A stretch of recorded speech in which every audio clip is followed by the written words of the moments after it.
नमस्कार दोस्तों। अब हम देखेंगे मीमांसा पूर्व मीमांसा। तो इसके प्रवर्तक आपके जैमिनी हैं और यह जो है गॉड को नहीं मानता।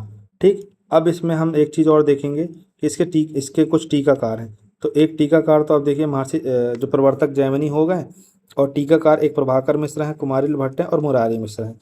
अब जैमिनी के अनुसार परमाणु की संख्या कितनी है? प्रत्यक्ष, अनुमान और शब्द तीन है। लेकिन आप देखें कुमारिल भट्ट के अनुसार कितनी है? छः है। तो इन छः में से ये जो तीन शुरू के हैं तो सेम ही है, प्रत्यक्ष, अनुमान और शब्द।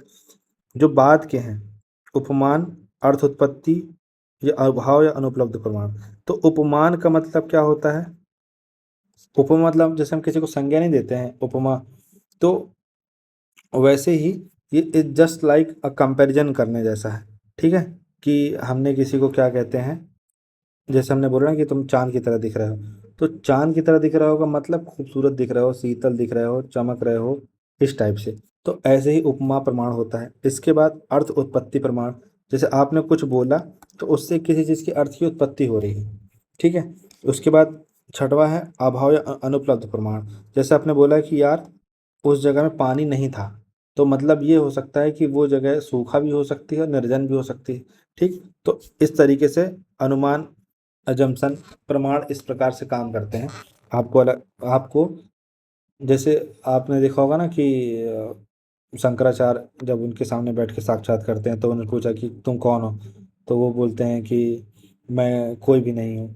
है ना, लेकिन जैसे आपने बोल दिया कि मैं फलाना हूँ, मैं ठिकाना हूँ, तो खूब सारे सवाल जवाब शुरू हो जाएंगे।